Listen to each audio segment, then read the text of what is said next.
Please subscribe Sadhguru Sai Creations.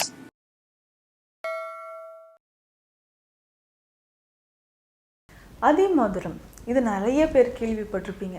இந்த அதிமதுரம் அப்படின்னு சொல்லக்கூடிய இந்த மூலிகையை எதற்கெல்லாம் நம்ம பயன்படுத்தலாம், இதனோட பயன்பாடுகள் என்ன? சித்த மருத்துவத்தில் நிறைய மருந்துகளில் இந்த அதிமதுரம் சேருது. இது பேர்லேயே இருக்குது பாருங்கள், அதிமதுரம். இனிப்பு சுவை இருக்கக்கூடியது, அதிகமான ஒரு இனிப்பு சுவை இருக்கக்கூடிய ஒரு மூலிகை தான் அதிமதுரம் அப்படின்னு சொல்கிறோம். பொதுவாக அதிமதுரம் அப்படின்னு சொல்லக்கூடியது நிறைய பேர் என்னென்னா, இந்த அதிமதுரம் இனிப்பானது தானே, சுகர் பேஷண்ட்ஸ் யூஸ் பண்ணலாமா, இந்த டவுட்னு இருக்கும். முக்கியமாக பார்த்தோம்னா இந்த அதிமதுரம் நம்ம ஸ்கின்ல இருந்து, ஹேர் ஃபால்ல இருந்து கால் பாதத்தில் ஏற்படக்கூடிய வெடிப்பு வரைக்கும் மிக சிறந்த பலன்களை நமக்கு தருதுன்னு சொல்லலாம். முக்கியமாக இந்த அதிமதுரம் நம்ம உடலில் உஷ்ணம் தொடர்பாக ஏற்படக்கூடிய நிறைய நோய்களை இது சரி செய்யுது.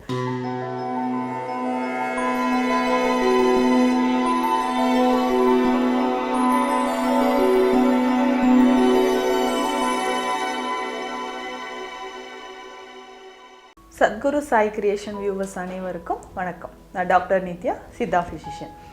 அதிமதுரம் இது நிறைய பேர் கேள்விப்பட்டிருப்பீங்க. இந்த அதிமதுரம் அப்படின்னு சொல்லக்கூடிய இந்த மூலிகையை எதற்கெல்லாம் நம்ம பயன்படுத்தலாம், இதனோட பயன்பாடுகள் என்ன? சித்த மருத்துவத்தில் நிறைய மருந்துகளில் இந்த அதிமதுரம் சேருது. நிறைய ஹோம் ரெமடிஸ்லேயும் நான் சொல்லியிருக்கேன். இந்த அதிமதுரம் நம்ம பயன்படுத்தும் போது நிச்சயமாக நல்ல பலன் நமக்கு கிடைக்குது. இது பேர்லேயே இருக்குது பாருங்கள், அதிமதுரம். இனிப்பு சுவை இருக்கக்கூடியது, அதிகமான ஒரு இனிப்பு சுவை இருக்கக்கூடிய ஒரு மூலிகை தான் அதிமதுரம் அப்படின்னு சொல்கிறோம். கிளைசரீசியா கிளாப்ரா அப்படின்னு சொல்லக்கூடிய இந்த மூலிகையோட பலன்கள் என்ன, எப்படி நம்ம இதை பயன்படுத்தலாம்ன்றதையும் நம்ம தெரிஞ்சுக்கலாம். பொதுவாக அதிமதுரம் அப்படின்னு சொல்லக்கூடியது நிறைய பேர் என்னென்னா, இந்த அதிமதுரம் இனிப்பானது தானே, சுகர் பேஷண்ட்ஸ் யூஸ் பண்ணலாமா, இந்த டவுட்னு இருக்கும். எப்படின்னா, இந்த அதிமதுரத்தை மற்ற மூலிகைகளோடு சேர்த்து நம்ம பயன்படுத்தலாம். அதுவும் நான் எப்படின்னு சொல்லித்தரேன். முக்கியமாக பார்த்தோம்னா இந்த அதிமதுரம் நம்ம ஸ்கின்ல இருந்து, ஹேர் ஃபால்ல இருந்து கால் பாதத்தில் ஏற்படக்கூடிய வெடிப்பு வரைக்கும் மிக சிறந்த பலன்களை நமக்கு தருதுன்னு சொல்லலாம். முக்கியமாக இந்த அதிமதுரம் நம்ம உடலில் உஷ்ணம் தொடர்பாக ஏற்படக்கூடிய நிறைய நோய்களை இது சரி செய்யுது. உஷ்ணம் தொடர்பாக ஏற்படக்கூடிய நோய்கள் அப்படின்னா அல்சர் அப்படின்னு சொல்கிறோம் இல்லைங்களா, அதுதான். ஸோ இந்த அல்சரை நம்ம குணப்படுத்துவதற்கு நிறைய மருந்துகள் இருந்தாலும் பேசிக்காக நம்ம அதிமதுரத்தை பயன்படுத்தலாம். இந்த அதிமதுரம் அப்படின்னு சொல்கிறது அல்சருக்கு எப்படி இதை நம்ம யூஸ் பண்ணலாம் அப்படின்னா, வெறும் இந்த அதிமதுர பொடியை மட்டுமே நம்ம பயன்படுத்தி நல்ல பலன் கிடைக்கும். அல்சர் இருக்குது அப்படின்னா நெய் சார்ந்த மருந்துகளை நம்ம பயன்படுத்துகிறோம். இந்த அதிமதுரத்தை நெய்யாக காய்ச்சி நம்ம எடுத்துக்கலாம். இதை எப்படி பயன்படுத்தணும் அப்படின்னா, ஒரு 250 கிராம் அதிமதுரம் எடுத்துக்கணும்.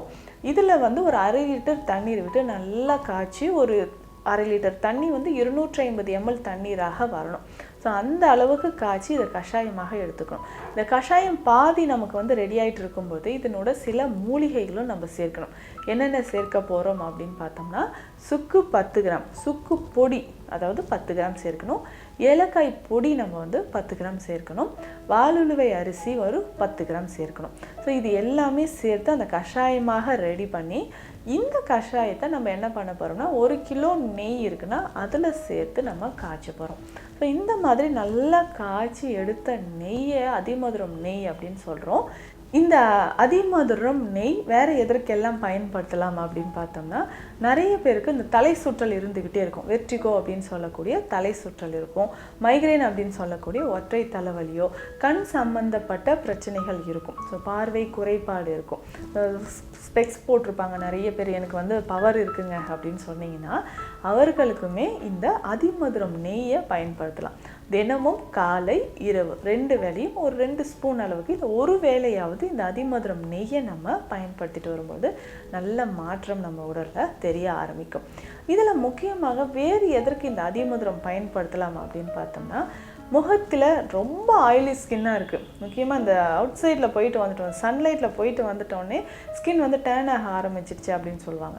அந்த மாதிரி இருக்கக்கூடியவங்களுக்கும் இந்த அதிமதுரம் பொடியை பயன்படுத்தலாம். எப்படி அப்படின்னா, இந்த அதிமதுரம் எடுத்து வச்சுட்டு இதனோட நன்னாரி பொடியும் மஞ்சஸ்டி பொடியும் கஸ்தூரி மஞ்சள் பொடி மூன்றையுமே சேர்த்துக்கணும். ஸோ இந்த நன்னாரி, கஸ்தூரி மஞ்சள், மஞ்சஸ்டி 3ம் எடுத்துட்டு 3ம் ஒரு அளவு 10 கிராம் எடுக்கிறோன்னா இது 3ம் சேர்ந்து 30 கிராம் அளவுக்கு அதிமதுரம் பொடி எடுத்துக்கணும். எடுத்து போட்டு நல்லா மிக்ஸ் பண்ணிவிட்டு கொஞ்சமாக தேன், அதுக்கப்புறம் பால் கொஞ்சம் சேர்த்து ரோஸ் வாட்டரோட மிக்ஸ் பண்ணி ஃபேஸில் அப்ளை பண்ணிட்டு வரணும். தினமும் இரவு போட்டாலும் சரிதான், இல்லை நம்ம டெய்லி ஏதாவது ஒரு அரை மணி நேரம் இந்த ஃபேஸ் பேக் வந்து முகத்தில் போட்டுக்கிட்டே வரும்போது ஆயிலி ஸ்கின் நிறைய பேருக்கு இருக்கக்கூடிய முகத்தில் வந்து ரொம்ப எண்ணெய் வடிஞ்சிக்கிட்டே இருக்குன்னு சொல்லுவாங்க. இந்த மாதிரி ஆயிலி ஸ்கின் இருக்கக்கூடிய நபர்களுக்கு அது வந்து ஒரு மிக சிறந்த ஒரு தீர்வு நமக்கு இதில் கிடைக்கும்னு சொல்லலாம். ஸோ அதிகமாக பிம்பிள்ஸ் வருது, முகத்தில் வந்து ஒரு ஹைப்பர் பிக்மெண்டேஷன் இருக்குது, நெற்றி பகுதியெல்லாம் கருத்து போகுது, கண்களுக்கு கீழே கருவளையமோ நம்ம கழுத்தை சுற்றி கருப்பாக இருக்குது, இந்த மாதிரியான பிரச்சனைகள் இருக்கக்கூடிய நபர்களுக்கு இந்த அதிமதுரம் நம்ம இந்த மாதிரி பயன்படுத்தலாம். முக்கியமாக பார்த்தோம்னா இந்த கற்றாழையோட அதிமதுரம் சேர்த்து சாப்பிடும்போது நல்ல பலன் கிடைக்குது. என்ன பண்ணலாம் அப்படின்னா, இந்த கற்றாழை இருக்கு இல்லைங்களா, கற்றாழை சாறு எடுத்துக்கணும். ஸோ மேலே இருக்கக்கூடிய அந்த தோல் எல்லாமே எடுத்துட்டு இந்த கற்றாழையை நல்லா ஒரு 7 முறை அலசி நல்லா வாஷ் பண்ணி எடுத்ததுக்கப்புறம் மிக்சியில் போட்டு அரைச்சி எடுத்துடணும். இதனோட அதிமதுரம் பொடி ஒரு 3-4 ஸ்பூன், ஸோ தேவையான எல்லாமே வந்து தேவையான அளவுக்கு எடுத்தாலே போதும். இதில் வந்து ஒரு 3-4 ஸ்பூன் அதிமதுர பொடி போட்டு நல்லா கலந்துட்டு இதனோட கொஞ்சம் எலுமிச்சை சாறு, வெங்காய சாறு, வெள்ளை வெங்காய சாறு, இது எல்லாமே சேர்த்து நல்லெண்ணெயோட காய்ச்சணும். நல்லெண்ணெயில் இதோட நல்லெண்ணெய் 1 லிட்டர் அளவுக்கு சேர்த்து நம்ம காய்ச்சி இந்த எண்ணெயை வடிகட்டி எடுத்துக்கிட்டோம்னா நம்ம உடல் உஷ்ணம் தொடர்பான பிரச்சனைகளுக்கோ தலைமுடி உதிர்தல் அப்படின்ற பிரச்சனை நிறைய பேருக்கு இருக்கும். ஸோ ஹேர் ஃபால் வந்து ரொம்ப சிவியராக இருக்குது, சரியாகவே மாட்டேங்குது அப்படின்னு சொல்லுவாங்க. ஸோ இந்த மாதிரி தலைமுடி உதிர்தல் பிரச்சனை இருக்குன்னா அதை சரி செய்கிறதுக்கும் இந்த ஆயில் நமக்கு பயன்படுது. இதில் அதிமதுரத்தோடு சேர்ந்து கற்றாழையும் இருக்கிறதுனால உடல் உஷ்ணத்தை வந்து பேலன்ஸாக வைக்கிறதுக்கு ரொம்ப ரொம்ப யூஸ்ஃபுல்லாக இருக்கிறதுக்கு இது யூஸ்ஃபுல்லாக இருக்கும். இதனோட சேர்ந்து நம்ம என்ன பண்ணுறோன்னா இந்த வெள்ளை வெங்காயத்தோட சாறு, எலுமிச்சை சாறு இதுவும் இருக்கிறதுனால நல்ல ஒரு பலன் நமக்கு கிடைக்க ஆரம்பிக்கும். ஸோ ஹேர் ஃபால் இருக்குன்னா இதை பயன்படுத்திக்கலாம். உடல் உஷ்ணம் அதிகமாக இருந்தாலும் இதை பயன்படுத்திக்கலாம். அதை தாண்டி கபம் தொடர்பான பிரச்சனைகள் இருக்குன்னா இதை நம்ம பயன்படுத்திக்கலாம். கபம் தொடர்பான பிரச்சனை இருக்குன்னா அதிமதுரம் சூரை நம்ம பயன்படுத்தலாம். இல்லை அதிமதுரம் மாத்திரைகளாகவே இப்போல்லாம் கிடைக்குது. ஸோ இந்த மாத்திரைகளை வாங்கி காலையில் 2 மாத்திரை, இரவு 2 மாத்திரை அளவுக்கு டேப்லெட்ஸ் வந்து நம்ம யூஸ் பண்ணிக்கலாம். இல்லை ரொம்ப வந்து அலர்ஜிக் ரைனைட்டிஸ் இருக்குது, சைனசைட்டிஸ் இருக்குது, தலை பாரம், இதை சரி செய்யறதுக்கும் நமக்கு அதிமதுரம் பயன்படுது. இந்த அதிமதுரத்தை எப்படி பயன்படுத்தலாம் அப்படின்னா, இதனோட கொஞ்சம் மஞ்சள் பொடி, சாம்பிராணி பொடி இருந்தால் கொஞ்சம் சேர்த்துக்கலாம். இதை வெந்நீர் விட்டு நல்லா மிக்ஸ் பண்ணி சைனசைட்டிஸ் இருக்குது, மூச்சு திணறல் இருக்குது, அலர்ஜி இருக்குது அப்படின்னா நெற்றி பகுதியில் நல்லாவே பத்து போடலாம். ஸோ பத்து போட்டதுக்கப்புறம் நம்ம ஒரு அரை மணி நேரம் கழித்து வெந்நீரில் நல்லா முகத்தை வாஷ் பண்ணிட்டு வந்தோம்னா நல்ல இம்ப்ரூவ்மெண்ட் வந்து நமக்கு தெரிய ஆரம்பிக்கும். ஸோ கொஞ்சம் கொஞ்சமாக நான் சொன்ன மாதிரி இதை ஃபாலோ பண்ணிட்டு வரணும். ஸோ நேசல் பாலிப் நிறைய பேருக்கு இருக்கும், மூக்கில் சதை வளர்கிற பிரச்சனையோ இல்லை தலைமுடி உதிர்தலோ இல்லை தலையில் நிறைய பேருக்கு இந்த சைனசைட்டிஸ் பிரச்சனை இருந்துச்சுன்னா இந்த அதிமதுரம் பற்றை நம்ம பயன்படுத்தலாம். முக்கியமாக அல்சர் தொடர்பான பிரச்சனைகள் இருக்குது, இல்லைன்னா ஒரு சிலருக்கு இந்த யூட்ரஸில் பெண்களுக்கு கர்ப்பப்பைக்கு உள் சுவரில் இந்த எண்டோமெட்ரியம் திக்கனிங் அப்படின்ற ஒரு கண்டிஷன் இருக்கும், எண்டோமெட்ரியோசிஸ் அப்படின்னு சொல்லுவோம்.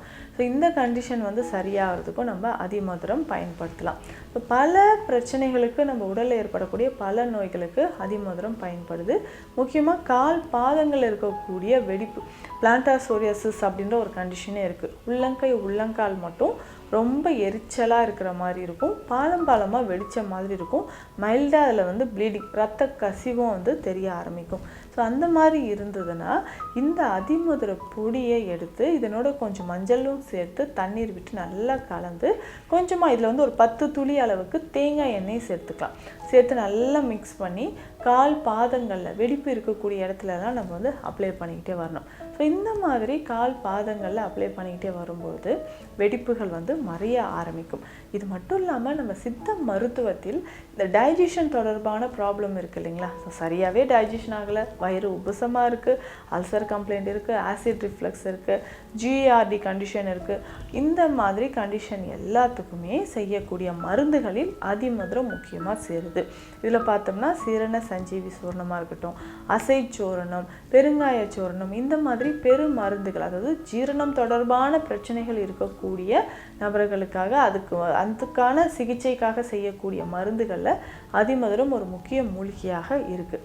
இதுவே சர்க்கரை நோயாளிகள் இதை எப்படி பயன்படுத்தலாம் அப்படின்னா, இதனோட மற்ற மூலிகைகள் அப்படின்னு சொன்ன திப்பிலியோ நெல்லிக்காய் பொடியாக செய்தோ நம்ம பயன்படுத்திக்கலாம். ஸோ இந்த மாதிரி திப்பிலி, நெல்லிக்காய், அக்ரஹாரம், இந்த மாதிரி மூலிகைகளை அதிமதுரத்தோடு சேர்த்து நம்ம சர்க்கரை நோயாளிகள் இருக்கிறாங்க அப்படின்னா, அவர்களுக்கும் அல்சர் பிரச்சனை இருக்குது, இல்லை உடலில் வேறு ஏதாவது பிரச்சனைகள் இருக்குன்னா மற்ற மூலிகைகளோடு சேர்த்தும் பயன்படுத்திக்கலாம். ஸோ அதிமதுரம் அப்படின்னு சொல்லக்கூடிய ஒரு விஷயம் நிச்சயமாக நிறைய பேருக்கு தெரிஞ்சிருக்கும். ஸோ இது பேர்லேயே இருக்கிற மாதிரி ரொம்ப இனிப்பான ஒரு மூலிகை, பல நோய்களை அது குணப்படுத்துது.